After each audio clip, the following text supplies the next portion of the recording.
And I mean, we're back again for the Detroit Lions preview. We play them Sunday in Detroit. And the only thing that's different from me in this preview is it seems like I have to make the scores a little bit closer because we seem to keep ourselves in the ball games until the end, and then we just fuck it up, to say the least. So my score prediction is going to be a little bit closer this week. We're still going to lose. The Detroit Lions is a very physical football team. If you know who Dan Campbell is, like a lot of people be quoting what he be saying because he be saying some outrageous shit, but he really be serious as fuck. And I think his players feed off of that energy because they come and play that way every week. They just beat the dog shit out of the Green Bay Packers. They got some dogs on their team. That's a very physical football team. David Montgomery, I don't know how many times he touched the ball, but he ran for 121 yards, couple touchdowns. You got Jared Goff, who's been a new and revamped quarterback since he left the Rams, and so he's looked a hell of a lot better. They stacked that defense. You have Aiden Hutchinson coming off the edge. They got a steal in the draft with Deion Branch. I mean, guys, just a lockdown, in my opinion. Then you still got Amon-Ra on the other side of the ball. You have Jameson Williams coming back this week. Obviously, we haven't seen him because he decided to bet on his team. I don't know if he bet against or he bet on them, but he's been suspended. And, of course, this is the week that he makes his fucking debut when everything is going to shit for us. So we're going to have to deal with that.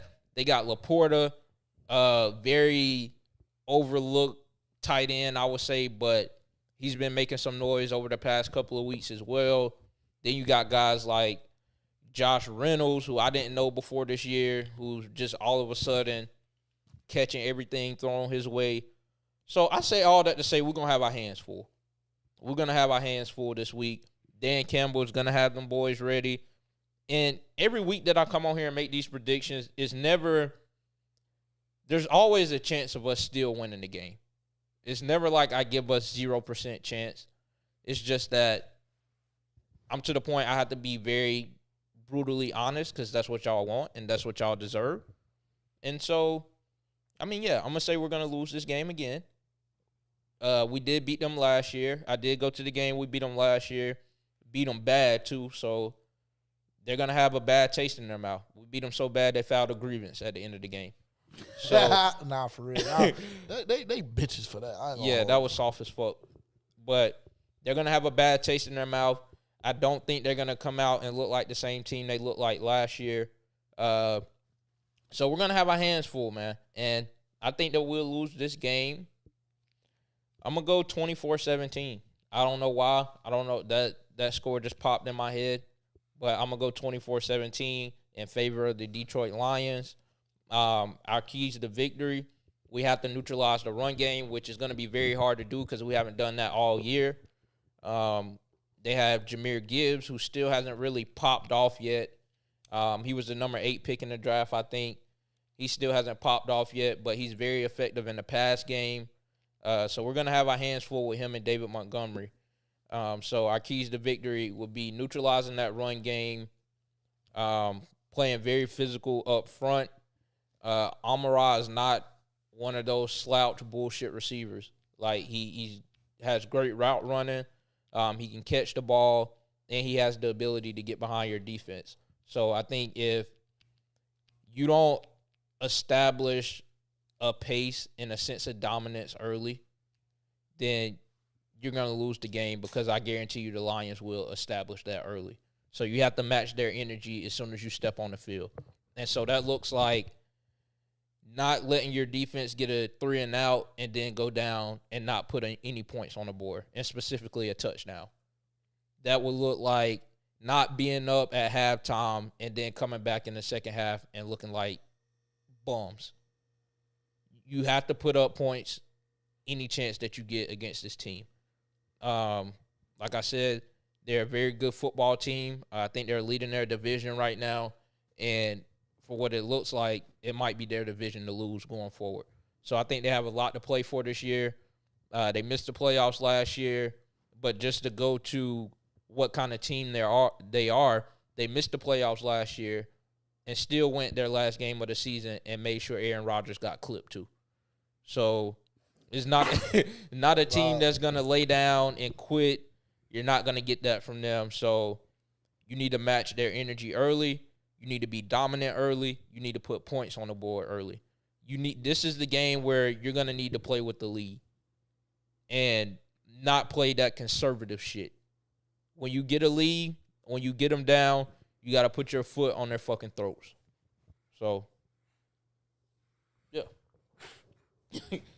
I mean, damn. Well, thank y'all for tuning in. What do you got, Tavian? It's long. It's going to be a long fucking day because that same treatment that y'all gave them last season, that 200 yards on the ground and pound, they're going to return that tenfold. They got two backs that are capable of it, and they got an offensive line that just loves running the fucking football. And right now, Carolina's weakness on defense would be the run defense. So, and they haven't really shown the ability to make adjustments so far. This coaching staff, this all-star coaching staff that was assembled cannot think on the fly, cannot make adjustments, and I just think it's going to be a long day.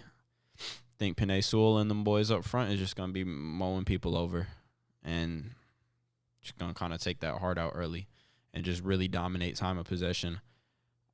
That's what I'm predicting. I'm thinking 28-14.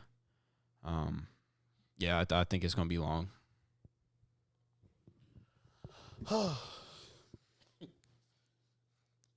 Well, I mean, before this episode started, I told Tavian that or was it you? I told one of y'all that I was going to pick the Panthers to win, but... Yeah, you said that. Yeah, I mean...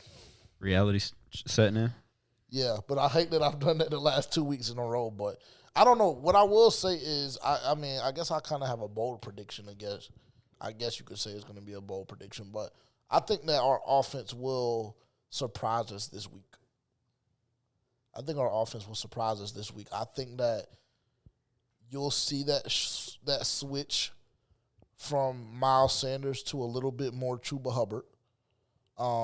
We will have Jonathan Mingo back. Now, I know that he hasn't made a huge impact yet. However, with the way Bryce Young looked against the Minnesota Vikings and some of the throws that he was able to make, if Jonathan Mingo can't catch some of those footballs and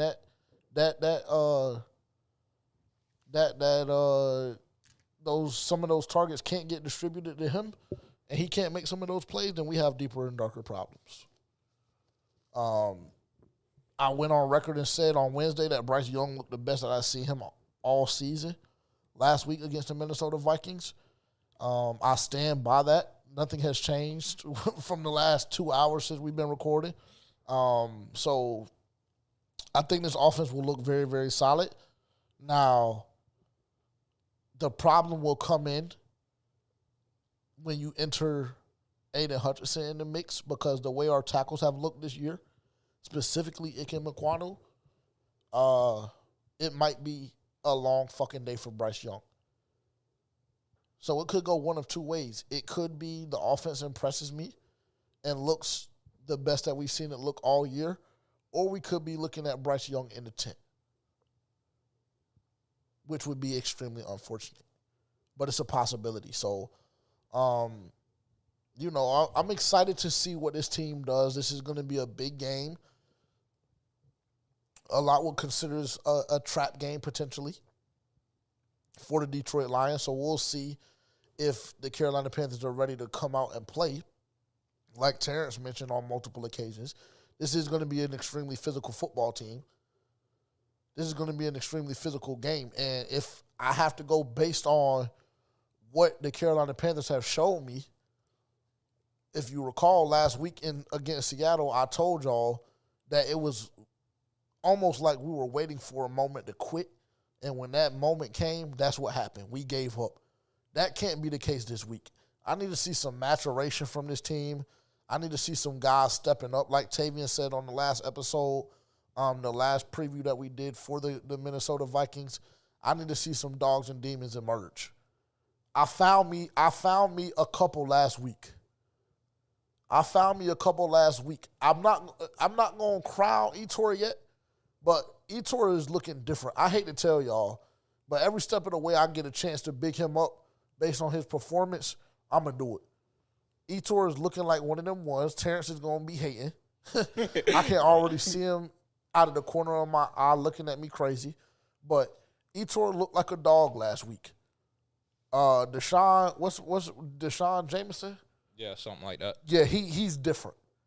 So I don't know Troy Hill, whose spot he taking, C.J. Henderson, or I don't know whose spot he about to take. Or Dante if he can't play because we don't know. Yeah, I mean, or Dante because we don't know yet.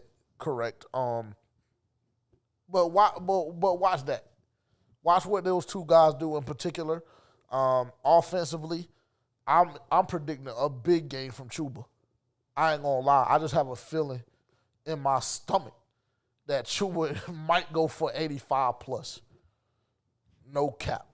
Because I think that we'll see a lot of the workload go to him this week. I really do.